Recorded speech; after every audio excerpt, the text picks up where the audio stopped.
Driver বলতেছে, হুজুর আমি তো গাড়ি টানতে পারতেছি না, মনে হচ্ছে আমার গাড়ির পাশে কে যেন বসে আমার পাশের সিটে, অথচ পিছনে আমি বসা।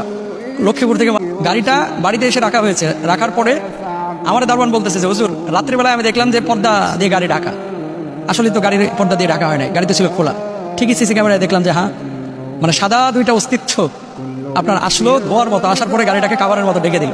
আবার কতক্ষণ পরে তারা দৌড়া ঝাঁপ করে ওই কাভারের মতো ওইটাকে উঠিয়ে নিয়ে চলে গেল। সিসি ক্যামেরায় দেখা গেল। ভূত বলে ইসলামে কিছু নাই, কিন্তু জিন বলে আছে। জিন যদি কেউ অস্বীকার করে তার ঈমান থাকবে না। গ্রাম অঞ্চলে কি ভূত থাকে না, জিন থাকে না? ভূত থাকে না, জিন থাকে।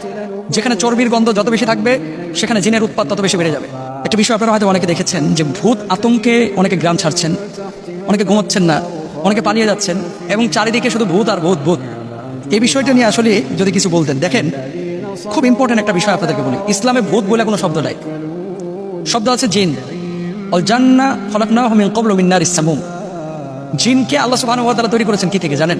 আপনারা যখন মোমবাতি জ্বালান, যখন ম্যাচের কাঠি জ্বালান, অথবা কুপি বাতি জ্বালান, হারিকেন দেখেছেন অনেকে হয়তোবা, যখন আগুনটা জ্বালান, আগুন জ্বালানোর পরে যখন দাও দাও করে আগুন জ্বলে, আগুনের উপরে দেখবেন যেখান থেকে ধোঁয়া ওঠে, এই ধোঁয়ার ঠিক নিচে এবং আগুনের মাঝখানে সাদা একটা আবরণ দেখা যায়। এটাও কিন্তু মারাত্মক গরম।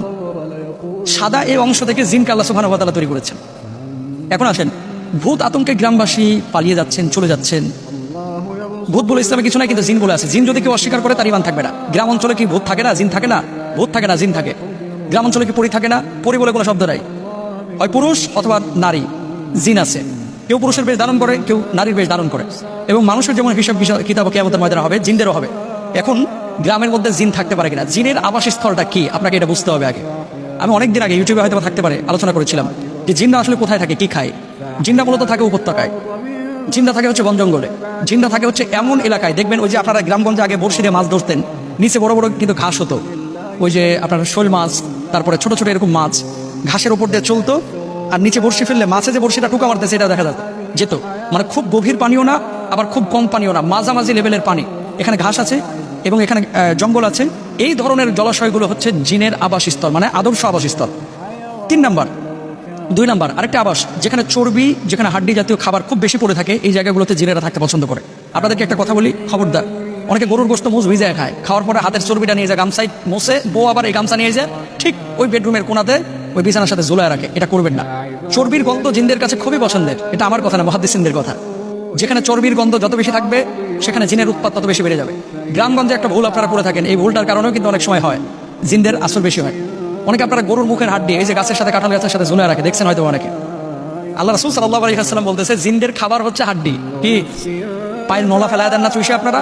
গরুর গোশতের সিনার হাড্ডিটা ফেলায় দেন যেখানে সেখানে, এগুলো ফেলবেন না। বাড়ির কোনায় চিপা চাপায় আপনারা ফেলায় রাখেন, করবেন না, এগুলো জিনের খাবার। যত হাড্ডি যে এলাকায় যত বেশি, ওখানে জিনের উৎপাত তত বেশি। সুতরাং যে এলাকার মানুষ আপনারা জিনের ভয়ে পালাচ্ছেন, আমি অস্বীকার করতেছি না। জিনের পেদানি যারা খায় নাই তারা বুঝবে না, বলবে যে এটা আবার কি হুজুর, কি কয় না কয়। শুনেন, বাথরুমে বসে আছেন, বালতি অটোমেটিক হাঁটাহাঁটি করতেছে, কেমনটা লাগবে আপনার ভেতরে? ঘুমিয়ে আছেন, গায়ের চাদর একা একা সরে যাচ্ছে, কেমন লাগবে? ফ্যান ঘুরতেছে, একাই ফ্যান বন্ধ হয়ে যায়, আবার একাই চালু হয়ে যায়। লাইট একা একা বন্ধ হচ্ছে, একা একা খুলে যাচ্ছে। এরকম হয়। সিসি ক্যামেরায় তো এখন প্রচুর দেখা যায়। 2 বছর আগে আমার গাড়িতে এমন হয়েছে। ড্রাইভার বলতেছে, হুজুর আমি তো গাড়ি টানতে পারতেছি না, মনে হচ্ছে আমার গাড়ির পাশে কে যেন বসে আমার পাশের সিটে, অথচ পিছনে আমি বসা। লক্ষ্মীপুর থেকে মাহফিল করে আসতেছি, গাড়িটা বাড়িতে এসে রাখা হয়েছে, রাখার পরে আমার দারোয়ান বলতেছে যে হুজুর রাত্রিবেলায় আমি দেখলাম যে পর্দা দিয়ে গাড়ি ঢাকা।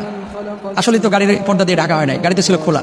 ঠিকই সিসি ক্যামেরায় দেখলাম যে হ্যাঁ, মানে সাদা দুইটা অস্তিত্ব আপনার আসলো ধোয়ার মতো, আসার পরে গাড়িটাকে কাভারের মতো ডেকে দিল। আবার কতক্ষণ পরে তারা দৌড়া ঝাঁপ করে ওই কাভারের মতো ওইটাকে উঠিয়ে নিয়ে চলে গেল। সিসি ক্যামেরায় দেখা গেল। তো আমি যেটা বলতে চাচ্ছি সেটি হচ্ছে, জিনের অস্তিত্ব যদি আপনি অস্বীকার করেন তাহলে আপনার ঈমান থাকবে না, আপনি বেঈমান হয়ে যাবেন। কারণ ওমা খালাকতুল জিন্না ওয়াল ইনসা ইল্লা লিয়াবুদুন। মানুষ এবং জিনকে আল্লাহ সৃষ্টি করেছেন ইবাদতের জন্য। তাহলে জিনের আবাসটা কোথায়? যেখানে হাড় হুড্ডি বেশি থাকে,